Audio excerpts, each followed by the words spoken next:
नमस्कार। आपका स्वागत है किस्से कविताओं के रोमांचकारी संसार किस्से कविताएं में। आज सुनिए रविंद्रनाथ टैगोर की प्रसिद्ध कहानी पोस्ट मास्टर। काम शुरू करते ही पहल पोस्टमास्टर को उलापुर गांव आना पड़ा। गांव बहुत साधारण था। गांव के पास ही एक नील कोठी थी। इसीलिए कोठी के स्वामी ने बहुत कोशिश करके यह नया पोस्टऑफिस खुलवाया था।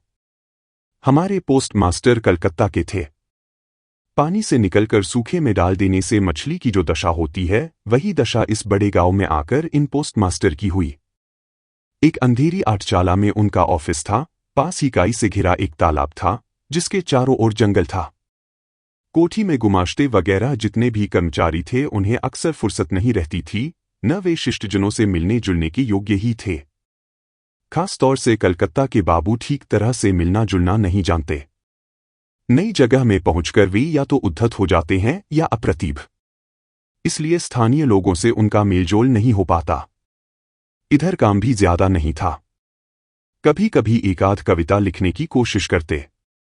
उनमें इस प्रकार के भाव व्यक्त करते, दिन भर तरु पल्लवों का कंपन और आकाश के बादल देखते देखते जीवन बड़े सुख से कट जाता है।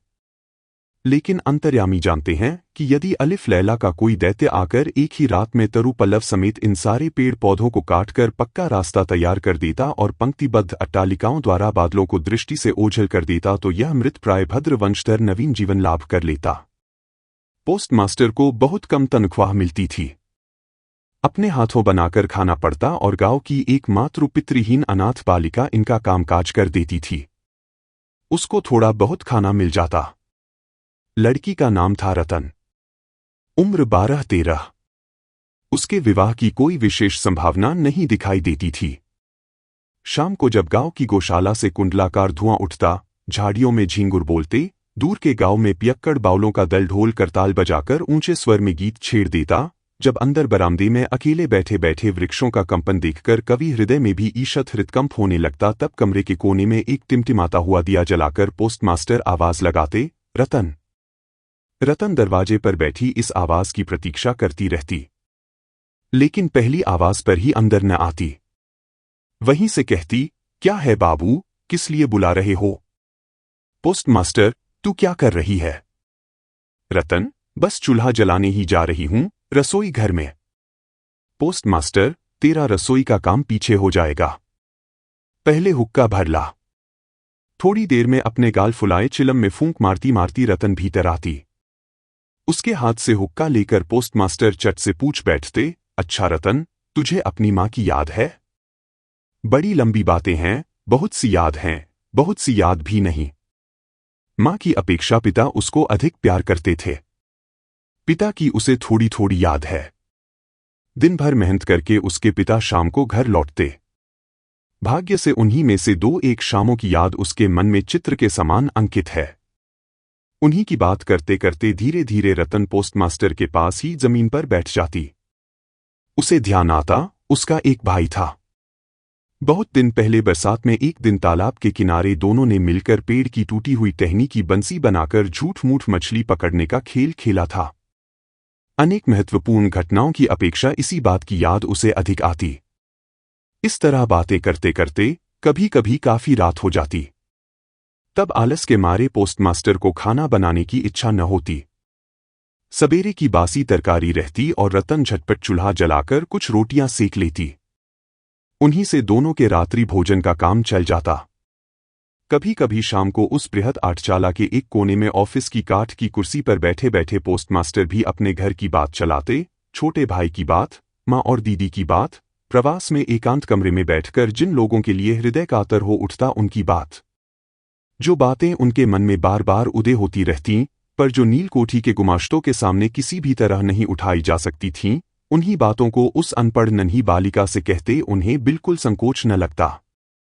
अंत में ऐसा हुआ कि बालिका बातचीत करते समय उनके घर वालों को चिरपरिचितों के समान खुद भी माँ, दादा, दीदी कहने लगी। यहां तक कि अपने नन्हे से हृदयपट पर उसने उनकी काल्पनिक मूर्ति भी चित्रित कर ली थी। एक दिन बरसात की दोपहर में बादल छंट गए थे और हल्का सा ताप लिए सुकोमल हवा चल रही थी। धूप में नहाई घास से और पेड़ पौधों से एक प्रकार की गंध निकल रही थी, ऐसा लगता था मानो क्लांत धरती का उष्ण निश्वास अंगों को छू रहा हो और न जाने कहाँ का एक हठी पक्षी दोपहर भर प्रकृति के दरबार में लगातार एक लय से अत्यंत करुण स्वर में अपनी नालिश दोहरा रहा था। उस दिन पोस्टमास्टर के हाथ खाली थे। वर्षों के धुले लहलहाते चिकने मृदुल तरु पल्लव और धूप में चमकते पराजित वर्षा के भग्नावशिष्ट स्तूपाकार बादल सचमुच देखने योग्य थे। पोस्टमास्टर उन्हें देखते जाते और सोचते जाते कि इस समय यदि कोई आत्मीय अपने पास होता, हृदय के साथ एकांत संलग्न कोई स्नेह की प्रतिमा, मानव मूर्ति। धीरे धीरे उन्हें ऐसा लगने लगा मानो वह पक्षी भी बार बार यही कह रहा हो, और मानो उस निर्जन में तरु छाया में डूबी दोपहर के पल्लव मरमर का भी कुछ ऐसा ही अर्थ हो। न तो कोई विश्वास कर सकता, न जान पाता, लेकिन उस छोटे से गांव के सामान्य वेतनभोगी उस सब पोस्टमास्टर के मन में छुट्टी के लंबे दिनों में गंभीर सुनसान दोपहर में इसी प्रकार के भाव उदय होते रहते। पोस्टमास्टर ने एक दीर्घ निश्वास लिया और फिर आवाज लगाई, रतन। रतन उस समय अमरूद के पेड़ के नीचे पैर फैलाए कच्चा अमरूद खा रही थी। वह मालिक की आवाज सुनते ही तुरंत दौड़ी हुई आई और हांफती हांफती बोली, भैया जी बुला रहे थे। पोस्टमास्टर ने कहा, मैं तुझे थोड़ा थोड़ा करके पढ़ना सिखाऊंगा। और फिर दोपहर भर उसके साथ छोटा अ, बड़ा अक करते रहे। इस तरह कुछ दिनों में संयुक्त अक्षर भी पार कर लिए। सावन का महीना था। लगातार वर्षा हो रही थी। गड्ढे, नाले, तालाब सब पानी से भर गए थे। रात दिन मेढक की टर टर और वर्षा की आवाज। गांव के रास्तों में चलना फिरना लगभग बंद हो गया था। हाट के लिए नाव में चढ़कर जाना पड़ता। एक दिन सवेरे से ही बादल खूब घिरे हुए थे। पोस्टमास्टर की शिष्या बड़ी देर से दरवाजे के पास बैठी प्रतीक्षा कर रही थी, लेकिन और दिनों की तरह जब यथासमय उसकी बुलाहट न हुई तो खुद किताबों का थैला लिए धीरे धीरे भीतर आई। देखा, पोस्टमास्टर अपनी खटिया पर लेटे हुए हैं। यह सोचकर कि वे आराम कर रहे हैं, वह चुपचाप फिर बाहर जाने लगी। तभी अचानक सुनाई पड़ा, रतन। झपट कर लौटकर भीतर जाकर उसने कहा, भैया जी सो रहे थे। पोस्टमास्टर ने कातर स्वर में कहा, तबीयत ठीक नहीं मालूम होती। जरा मेरे माथे पर हाथ रखकर तो देख। घोर वर्षा के समय प्रवास में इस तरह बिल्कुल अकेले रहने पर रोग से पीड़ित शरीर को कुछ सेवा पाने की इच्छा होती है। तप्त ललाट पर शंख की चूड़ियां पहने कोमल हाथ याद आने लगते हैं। ऐसे कठिन प्रवास में रोग की पीड़ा में यह सोचने की इच्छा होती है कि पास ही स्नेहमयी नारी के रूप में माता और दीदी बैठी हैं और प्रवासी के मन की यह अभिलाषा व्यर्थ नहीं गई। बालिका रतन बालिका न रही। उसने फौरन माता का पद ग्रहण कर लिया। वह जाकर वैद्य को बुला लाई, यथासमय गोली खिलाई, सारी रात सिरहाने बैठी रही, अपने हाथों पथ्य तैयार किया और सैकड़ों बार पूछती रही, भैया जी कुछ आराम है क्या?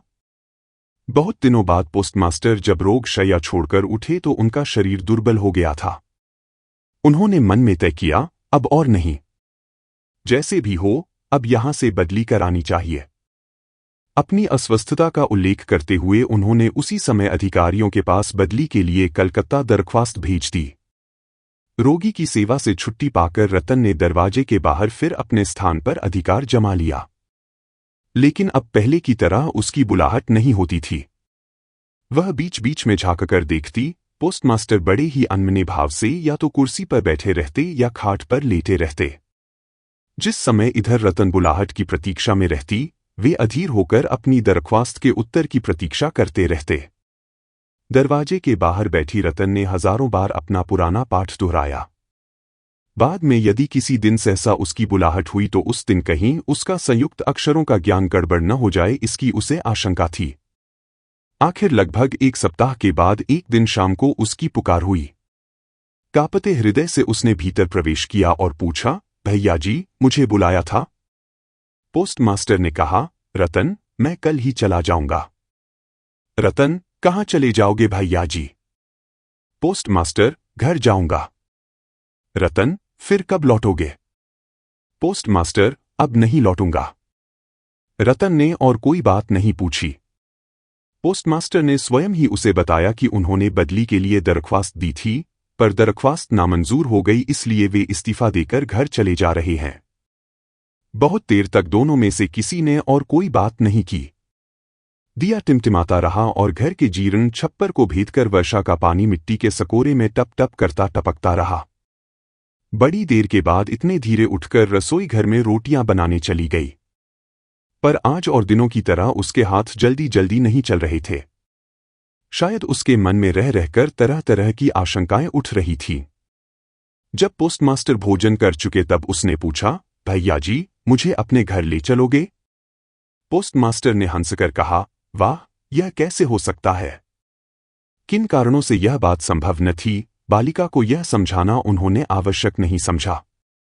रात भर जागते और स्वप्न देखते हुए बालिका के कानों में पोस्टमास्टर के हंसी मिश्रित स्वर गूंजते रहे, वाह, यह कैसे हो सकता है?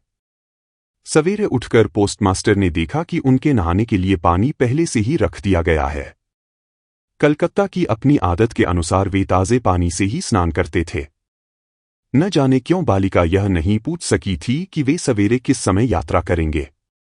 बाद में कहीं तड़के ही जरूरत न पड़ जाए, यह सोचकर रतन उतनी रात में ही नदी से उनके नहाने के लिए पानी भरकर ले आई थी।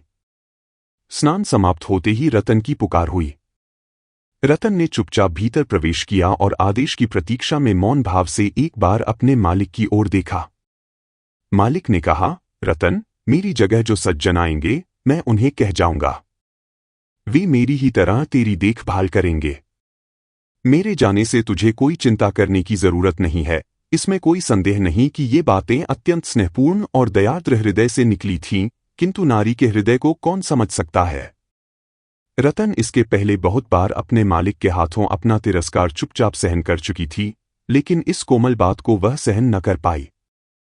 उसका हृदय एकाएक उमड़ आया और उसने रोते रोते कहा, नहीं नहीं, तुम्हें किसी से कुछ कहने की जरूरत नहीं है, मैं रहना नहीं चाहती। पोस्टमास्टर ने रतन का ऐसा व्यवहार पहले कभी नहीं देखा था, इसलिए वे अवाक रह गए। नया पोस्टमास्टर आया। उसको सारा चार्ज सौंप देने के बाद पुराने पोस्टमास्टर चलने को तैयार हुए। चलते चलते रतन को बुलाकर बोले, रतन, तुझे मैं कभी कुछ न दे सका, आज जाते समय कुछ दिए जा रहा हूं, इससे कुछ दिन तेरा काम चल जाएगा। तनख्वाह में जो रुपए मिले थे उनमें से राह खर्च के लिए कुछ बचा लेने के बाद उन्होंने बाकी रुपए जेब से निकाले। यह देखकर रतन धूल में लौटकर उनके पैरों से लिपटकर बोली, भैया जी, मैं तुम्हारे पैरों पड़ती हूं, मेरे लिए किसी को कोई चिंता करने की जरूरत नहीं। और यह कहते कहते वह तुरंत वहां से भाग गई। भूतपूर्व पोस्टमास्टर दीर्घ निश्वास लेकर हाथ में कारपेट का बैग लटकाए, कंधे पर छाता रखे, कुली के सिर पर नीली सफेद धारियों से चित्रित टीन की पेटी रखवाकर धीरे धीरे नाव की ओर चल दिए। जब वे नौका पर सवार हो गए और नाव चल पड़ी, वर्षा से उमड़ी नदी धरती की छलछलाती अश्रुधारा के समान चारों ओर छलछल करने लगी, तब वे अपने हृदय में एक तीव्र व्यथा अनुभव करने लगे। एक साधारण ग्रामीण बालिका के करुण मुख का चित्र मानो विश्वव्यापी बृहद अव्यक्त मर्मव्यथा प्रकट करने लग गया। एक बार बड़े जोर से उनकी इच्छा हुई कि लौट जाएं और जगत की गोद से वंचित उस अनाथिनी को साथ ले आएं। लेकिन तब तक पाल में हवा भर गई थी, वर्षा का प्रवाह और भी तेज हो गया था।